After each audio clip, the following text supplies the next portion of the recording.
ناظرین محترم آداب، بات سے بات نکلی کا آج کا شمارہ لے کے ہم حاضر خدمت ہیں۔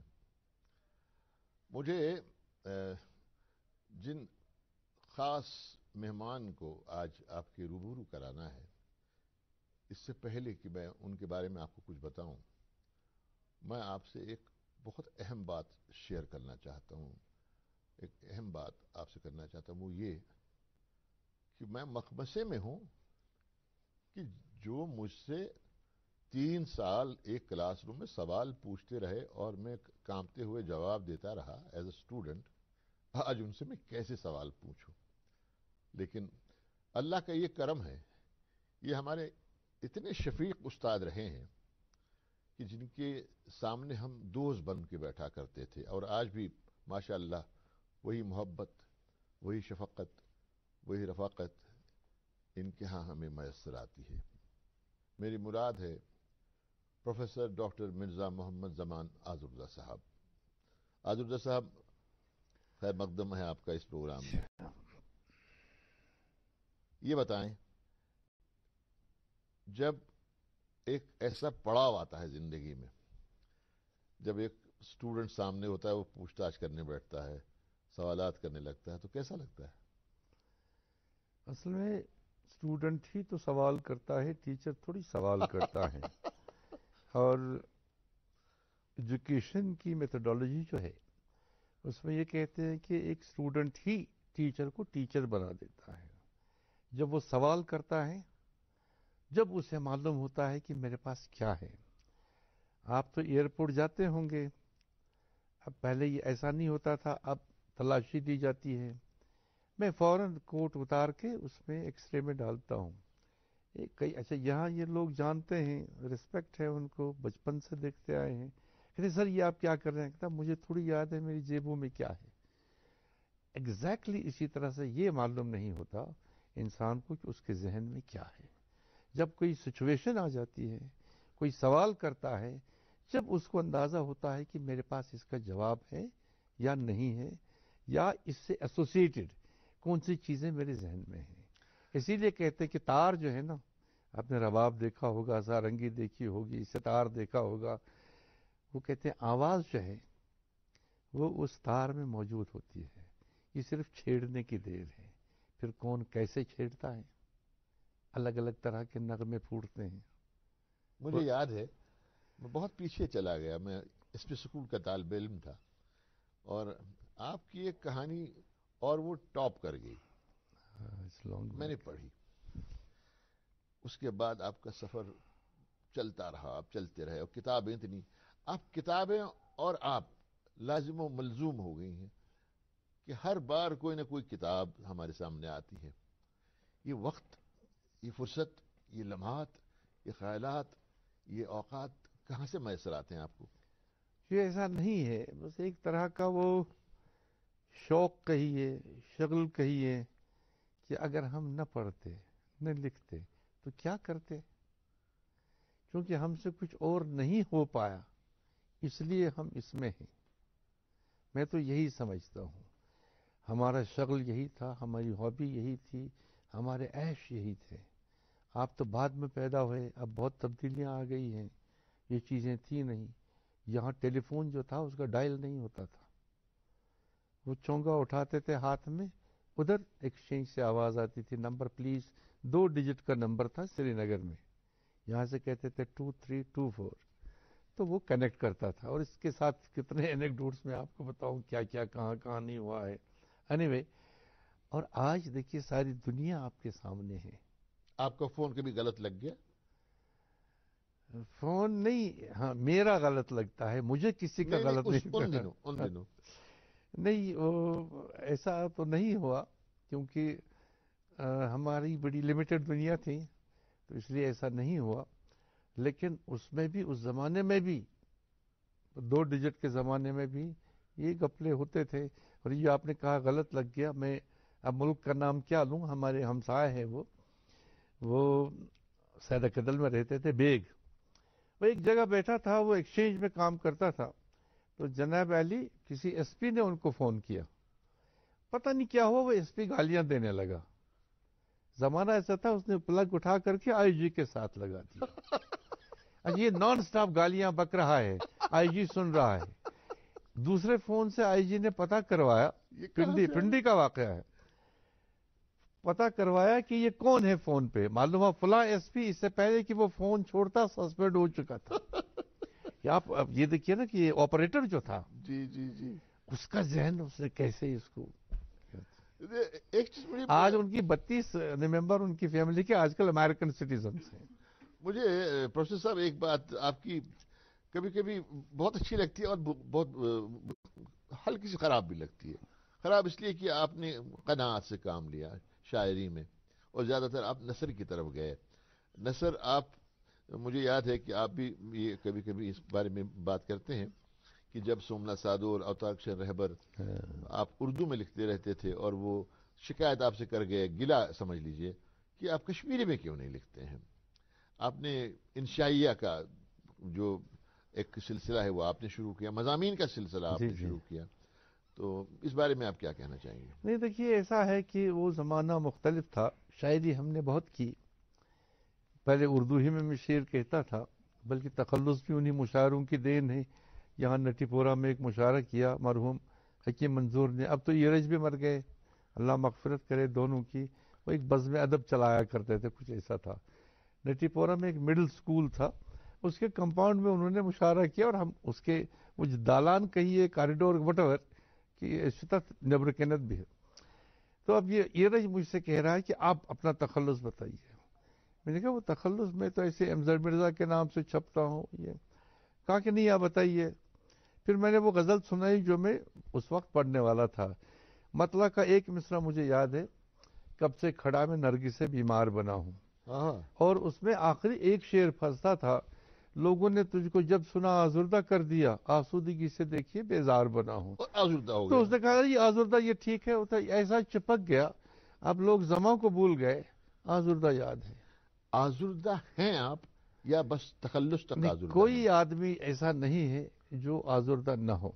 البتہ میرے اور دوسرے لوگوں میں فرق ہے.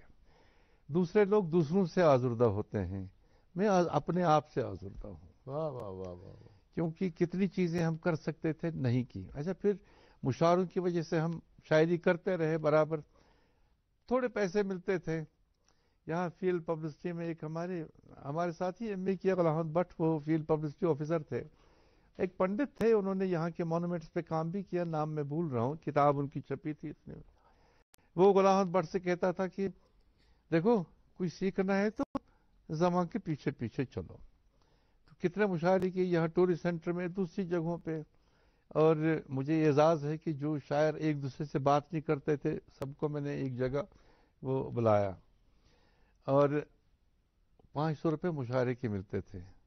اگر میں 10 شاعروں کو بلاتا تو 50 ملتے تھے, اگر 20 کو بلاتا تو 25. یہ کیا ہوتا تھا کہ منی آرڈر کر کے دلی سے آتے تھے یہ پیسے. پھر یہاں تک کہ حامدی صاحب اللہ مغفرت کرے, راہی صاحب حیات ہیں, یہ کہتے تھے مجھے ڈاک مشاعرہ کرنا. اچھا پیسے کی وہ اہمیت بھی تھی. یونیورسٹی میں کشمیری ڈپارٹمنٹ جب ہم نے شروع کیا تو 20 روپے دیتے تھے, آتے تھے مشاعرے, بہت ہوتے تھے. لیکن ایک بات ہے کہ میں نے اپنی شاعری کو کبھی بھی قابل توجہ نہیں سمجھا. وجہ یہ ہے کہ میں کچھ تھوڑا سا چوزی تھا. دیکھیے انسان کو اگر یہ معلوم نہ ہو کہ مجھے کیا کرنا ہے, کم سے کم اسے یہ معلوم ہونا چاہیے کہ مجھے کیا نہیں کرنا ہے. اگر اردو میں شاعروں میں آپ میرا نام لیتے, ہزاروں کے بعد آتا. کشمیری میں تو سینکڑوں کے بعد آتا. میں نے ایک ایسا راستہ اختیار کیا, اردو میں انشائیہ لکھے. انشائیہ نگاری کا آج اگر آپ نئی بستیوں کو لے کے, جو یورپ میں ہیں, باقی امریکہ میں ہیں, ان کو لے کے ہندوستان, پاکستان, بنگلہ دیش, پھر اتنے شہر, زیادہ سے زیادہ 60-61 آپ کو ملیں گے انشائیہ نگار. میرا نام لاسٹ پر بھی ہوگا, حاشیے میں پھر بھی 62 ہوگا, 62 پہ ہوگا. اور یہ اردو کا حال ہے. اور کشمیری کا کچھ لوگ کہتے ہیں میں نے شروع کیا, لیکن میں نہیں سمجھتا کہ میں نے شروع کیا. مجھے یاد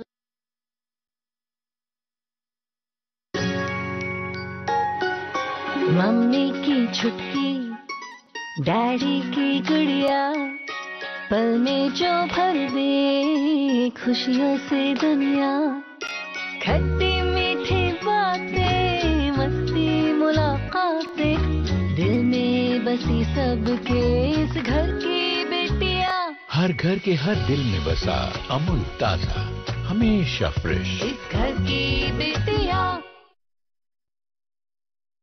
لوگوں نے کوششیں کی ہوں گی. میرے سامنے اس وقت آپ کی دو تازہ کتابیں ہیں.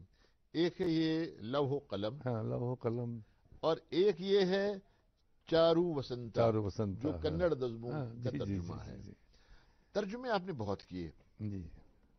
پروفیسر صاحب یہ نہیں بتائیے. بہت تو نہیں کیے, زیادہ سے زیادہ 18-19 کتابیں کی ہوں گی. کروائے بھی آپ نے بہت. کروائے بھی بہت. اکیڈمی میں آپ کنوینر تھے بہت اور یہ بڑا کیا کہتے کاردارت والا معاملہ ہے کہ کسی ادارے کا کوئی ذمہ داری سنبھالنے کے بعد اس ذمہ داری کو خوش اسلوبی سے آدمی نبھا سکے, وہ آپ نے نبھائی. تو یہ تراجیم جو ہماری زبان میں آ گئے, کشمیری میں آ گئے ترجمہ ہو کے یا دوسری زبانوں سے اردو میں آ گئے, اس میں آپ نے کن کن زبانوں میں ترجمے کیے؟ وہ دیکھیے وہ جہاں کن زبانوں کے مطلب دیکھیے ہم نے کشمیری فن میں پارے. ایک تو ہم نے فوک ٹیلز کروائی, جیسے مشن ٹرائب کی فوک ٹیلز جو ہیں چھپی ہے کتاب, ہم نے ایڈٹ کی ہے. خاصی فوک ٹیلز وہ بھی میرے خیال میں چھپ گئی ہوگی, ابھی دیکھا نہیں میں نے. اچھا اسی طرح سے ہم نے Kannada short stories, Malayalam short stories اور بنگالی شارٹ سٹوریز. پھر ہندوستان کا سینیریو جو تھا ڈفرینٹ لینگویج کا, مختلف زبانوں سے ہم نے وہ یا تو ڈائریکٹ اگر انگریزی کی ہیں اردو کی ہیں تو ڈائریکٹ ٹرانسلیشنز کیے, اور اگر ایسا نہیں ہے تو پھر ہم نے اس کے تھرو کرایا, کیا نام ہے اس کا, فلٹر لینگویج کے تھرو کیے. یہاں تک کہ ڈوگری کا ٹرانسلیشن میں نے کشمیری میں تھرو فلٹر لینگویج کرایا. یہ وید راہی کی کتاب وہ تھی ایوارڈ وننگ کتاب. اسی طرح سے کشمیری سے کچھ نے ترجمے کرائے. خود میری کتاب آپ دیکھیے ایک جو 84 میں اس پہ ساہتیہ اکیڈمی ایوارڈ ملا تھا, ابھی وہ انگریزی میں ساہتیہ اکیڈمی نے چھاپی ہے, جبکہ پہلے بھی 85 میں وہ چھاپا تھا انگریزی میں اس کو. ابھی آسامیز اور راجستھانی میرے خیال میں اس مہینے میں آئیں گے, سندھی ہے, کنڑ ہے, اچھا اور یہ پنجابی ہے, ہندی ہے. یعنی ان زبانوں میں کتنی زبانوں میں آئی, اور بھی کئی زبانیں. ہم نے کوشش کی ہم ان سے کہیں کہ اس کو ریسپریکیٹ کیجیے, ہماری کتابیں بھی لے لیجیے. شاعری بہت ترجمہ ہوئی. اچھا پرابلم یہ ہے کہ جب تک آپ کی چیز کشمیری کی ہندی یا انگریزی میں نہ ہو تو دوسرے اس کو نہیں کر سکتے. اور اس میں کبھی کبھی ایسا ہوتا, میں ایک بات آپ کو بتاؤں گا, یہ نقصان کی بات نہیں ہے, اس میں مجھے 1,00,000 2,00,000 روپے نقصان ہوئے ہوں گے, ایسی کوئی بات نہیں ہے. میں نے کشمیری کہانیوں کا ایک مجموعہ یعنی مطلب انتخاب این بی ٹی کے لیے کیا تھا. این بی ٹی کا میں تھا وہ اس وقت آنرری ایڈوائزری ایڈیٹر. میں پہلے اردو پہ تھا, وہاں میں نے کشمیری کو پلیڈ کیا. میرے ساتھ ممبر تھے, نارنگ صاحب تھے, قمر رئیس تھے. نارنگ صاحب مجھ سے کہتے تھے اظہر تم ہمیشہ کشمیری لے کے بیٹھتے ہو, اردو پینل پہ ہو. میں کہتا تھا دیکھیے نارنگ صاحب, اردو کی بات تو سبھی کریں گے, کشمیری کی بات آزردہ ہی کرے گا. تو پھر یہ انہوں نے کسی طرح سے مانا. اروند تھے ڈائریکٹر اس وقت, تو انہوں نے کشمیری کو اپنے پبلشنگ پروگرام میں شامل کیا. میں نے جو کہانیوں کا وہ کیا تھا وہ ہندی میں ٹرانسلیٹ ہوا, اردو میں ٹرانسلیٹ ہوا. انگریزی میں ہم نے اپنے ایک دوست کو یہاں دیا. 2 سال بعد اس نے کہا کہ ہم نے آدھا کیا ہے, آج تک وہ کتاب اس نے ٹرانسلیٹ نہیں کی. اب آپ کہیں گے مجھے نقصان کیسے ہوا؟ میرا کانٹریکٹ اس میں تھا رائلٹی بیسس. انگریزی سے وہ کتنی زبانوں میں گئی ہوتی اور مجھے کتنی رائلٹی ملی ہوتی, لیکن ان صاحب نے اب تک وہ نہیں کی. انسٹیٹ دوسری بڑی بڑی کتابیں انہوں نے کی جس سے ان کو لگا کہ میں بڑے آدمی کو ٹرانسلیٹ کر رہا ہوں. تو بہرحال گلے اس کو آپ بھی ہیں, تو اگر سن رہے ہوں گے تو سمجھ جائیں گے. لیکن ایک بات ہے دیکھیے, ترجمہ ہی ایسا ہے ہمارے پاس انسٹرومنٹ جس کے ذریعے ہم دنیا کے ساتھ رہ سکتے ہیں, دنیا ہمارے ساتھ آ سکتی ہے. اور کشمیریوں کا معاملہ یہ ہے, میں نے ایک جگہ لکھا ہے جو کشمیری کہانی ہے, کوشر افسانہ, میں نے لکھا ہے کہ امچن خواکش کرم سے یہ گھٹنوں کے بل چلا ہی نہیں, کیونکہ جس وقت یہاں کشمیری کہانی آئی اس وقت ہم فرانسیسی کہانی ترجمے میں پڑھ چکے تھے, روسی کہانی پڑھ چکے تھے, انگریزی کہانی پڑھ چکے تھے, الف لیلا پڑھ چکے تھے ہم ٹرانسلیشنز میں انگریزی میں. اس لیے جیسے اردو کو گھٹنیوں چلنا پڑا پہلے, کشمیری افسانے نے آتے ہی یہ بالکل قداور لگنے لگا. جو بھی ہو, چاہے اختر محی الدین, علی محمد لون, بنسی نردوش, یہ سنتوش وغیرہ یا یہ ہردے کول بھارتی اور کتنے نام انواؤں گا. تو انہوں نے ایک دم کہانی کو وہ سب کچھ دیا جو کہانی ایکسپیکٹ کرتی تھی ایک اچھے مائنڈ سے. وجہ یہ تھی کہ اس کے سامنے نقشہ مختلف تھا, اس کے سامنے بالغ کہانی تھی. پروفیسر صاحب, ابھی جب ہم یہاں اسٹوڈیو میں وارد ہو رہے تھے, بات چلی تھی خمار بارہ بنکی کی. مجھے ایک اچانک سے ان کا ایک شعر یاد آیا کہ دوسروں پر اگر تبصرہ کیجئے, دوسروں پر اگر تبصرہ کیجئے آئینہ سامنے رکھ ہاں لیا کیجئے. تو آپ نے تبصرے بہت لوگوں پہ کیے, کیا آپ کو لگتا ہے کہ آپ انصاف کر پائے؟ یہ ایک بات ہے کہ کوئی نظر مکمل نہیں ہوتی, اور پھر دیکھنے کے لیے تبصرہ تو دیکھنا ہی ہے نا, پھر بتانا. اس میں ایک بات ہے کہ آپ کسی آبجیکٹ کو دیکھ رہے ہیں, اول تو آپ کو بینائی چاہیے, صحیح. اس کے بعد روشنی چاہیے, پھر روشنی کتنی دور ہے, روشنی دور ہوگی تو سایہ لمبا ہوگا, روشنی قریب پڑے گی تو وہ ایسی ہے. اچھا, پھر اگر آپ نے رنگین اینک پہنی ہے وہی دکھے تو گا, آپ کو وہی دکھے گا, جیسے تعصب بہت بڑھتا جاتا ہے آج کل. یا پھر یہ تو ایسا ہے کہ آپ کس زاویے سے دیکھ رہے ہیں. آپ کو معلوم ہے جو بازارے میں آپ جائیے کبھی, اور یہ ساڑیاں واڑیاں جو بکتی ہیں, دن میں بھی کتنی روشنیاں وہ دکان میں رکھتے ہیں, وہ اس لیے کہ عورتوں کو دیکھتے وقت اس کا اندازہ ہی نہیں ہوتا نا کہ اصلی رنگ کیا ہے. تو اس طرح سے آپ دیکھیے کہ سب کچھ ایک ساتھ نظر آنا, it is just not possible. میں نے تو ایک بار لکھا تھا, یہ کیا بات ہے, کوئی کسی کو کریکٹر سرٹیفکیٹ دیتا ہے, اس سے بڑی حماقت کیا ہو سکتی ہے. زندگی بھر ساتھ رہنے کے بعد بھی کسی کا کریکٹر معلوم نہیں ہوتا, وہ سرٹیفکیٹ دیتا ہے کہ اس کا یہ کیا مورل کریکٹر واٹ ایور. اسی طرح سے تبصرہ جو ہے, تبصرہ یعنی اس کا اپنا سٹاک کیا ہے, اس نے خود کیا پڑھا ہے, دوسرے وہ اس کی پسند کیا ہے, اس کی ناپسند کیا ہے. پھر ایک اور چیز ہوتی ہے کہ حلقہ بندی جو ہو گئی ہے, ترقی پسندوں کو اس کے بغیر کچھ نظر ہی نہیں آتا.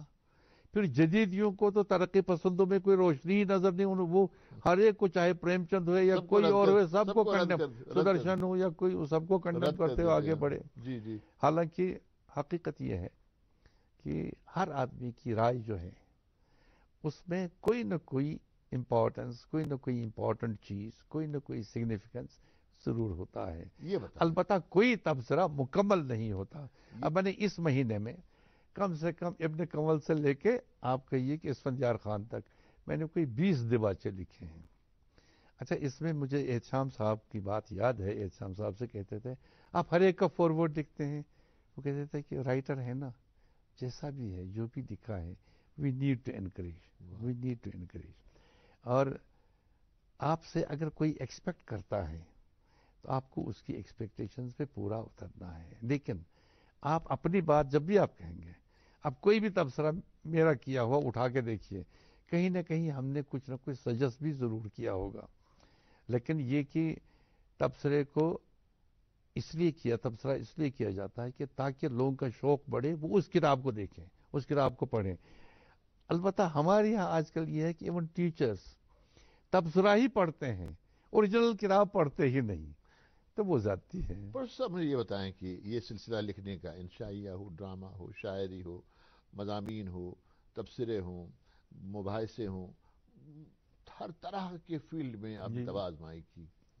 کیا یہ وراثت آپ جب تک ہیں تب تک ہی رہے گی آپ کے گھر میں, یا کسی کو یہ اس کی وہ مطلب انفیکشن ہو گیا ہے ادب کا؟ دیکھیے, ایسی ناکامیاں تو ہر ایک کی زندگی میں ہوتی ہیں. میں کہہ رہا ہوں کہ گھر میں کوئی ہے جو آپ کو, میں عرض کر رہا ہوں نا, دیکھیے, کار دنیا کسے تمام نہ کر. غالب نے کہا ہزاروں خواہشیں ایسی کہ ہر خواہش پہ دم نکلے. بہت نکلے میرے ارمان, لیکن پھر بھی کم نکلے. اتفاق ہے کہ میری بیٹی جو ہے اس کو میتھمیٹکس میں MSc کرنا پڑا. میرا بیٹا جو ہے ایک, اس کو کمپیوٹر سائنس میں جانا پڑا, اور ایک بیٹا انگریزی میں ہے. جو انگریزی میں ہے اس نے PhD کے لیے بھی کچھ ناولز وغیرہ لیے, اور وہ پڑھتا لکھتا ہے, شبیر حسین مرزا.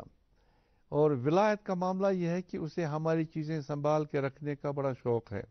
یعنی مجھے کتاب چاہیے تو میں اسی سے مانگوں گا. مجھے کچھ وہ ٹائپ کر کے چاہیے, وہ کنورٹ کر کے چاہیے پی ڈی ایف میں, یا اسی سے کہتا ہوں. تو اس طرح سے تھوڑا چھو گیا ہے. لیکن مجھے لگتا ہے کہ شاید کہیں نہ کہیں, اب دیکھیے نا, پنجابی کا محاورہ ہے, باپ پر بیٹا تخم پر گھوڑا, بہت تو نہیں تھوڑا تھوڑا.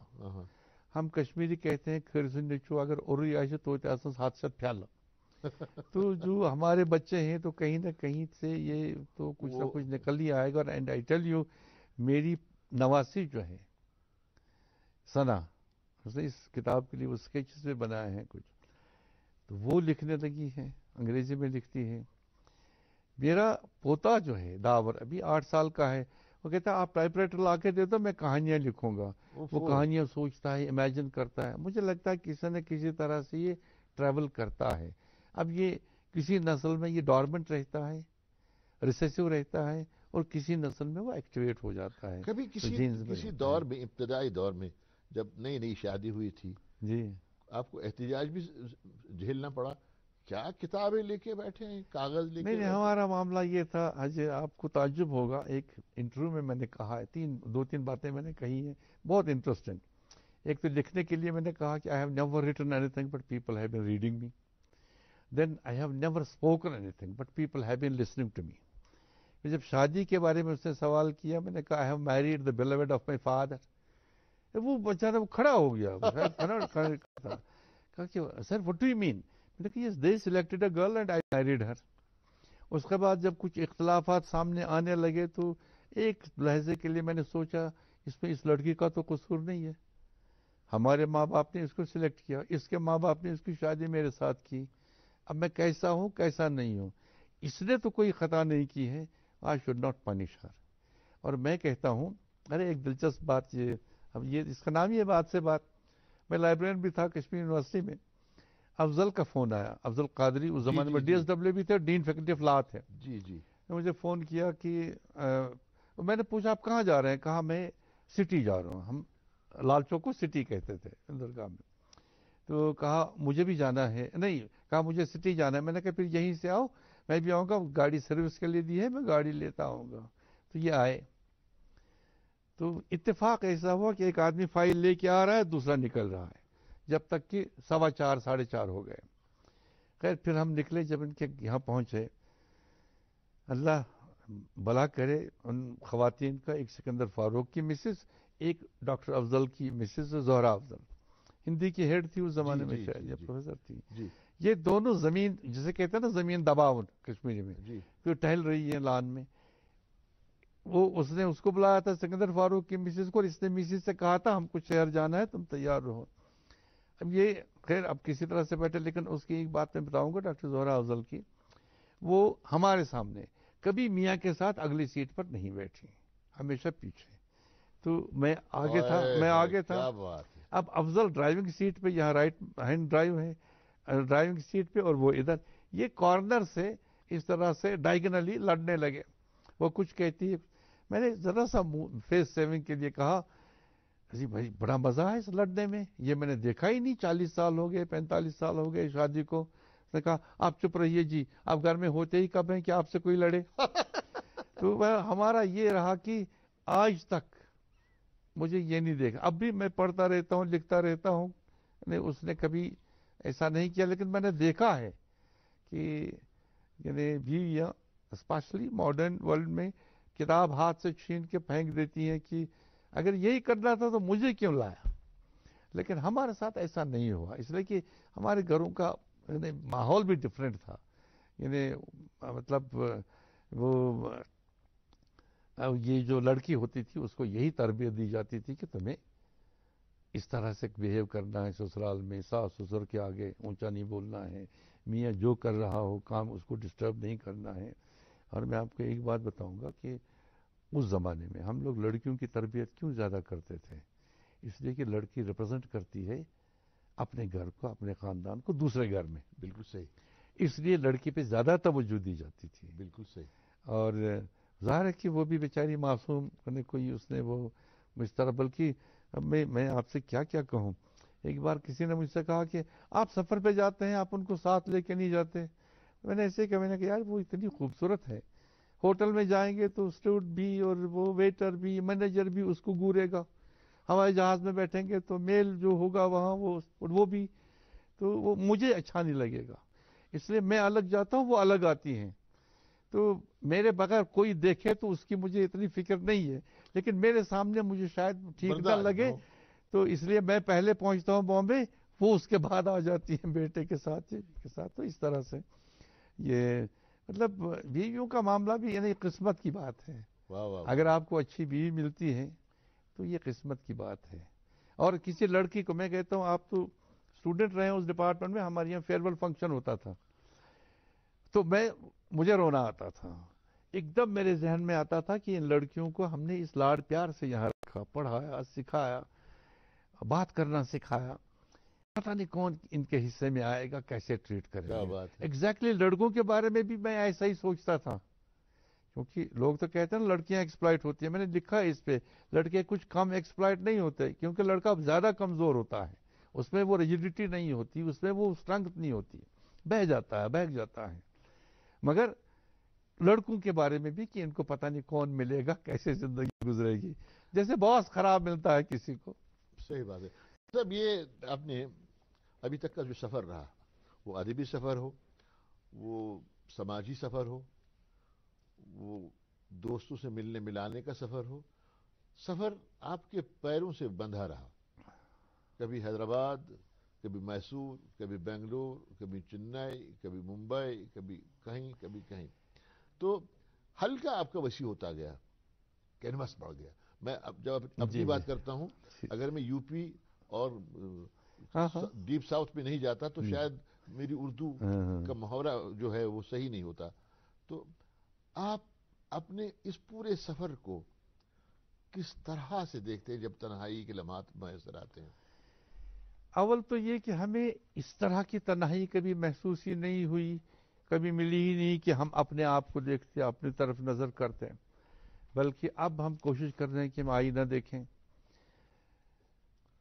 بیسیکلی میرا سفر شروع ہوا ہے زندگی کا سفر میں ہی. میرے پیرنٹس سفر میں تھے، امرتسر میں کاروبار تھا ان کا، تو میں وہیں پیدا ہوا 45 میں، جب پنجاب ڈائی نہیں ہوا تھا، اٹ واز انڈیوائیڈڈ. تو 45، تو اس کے بعد سے میں سمجھتا ہوں کہ اب تک سفر ہی میں ہوں.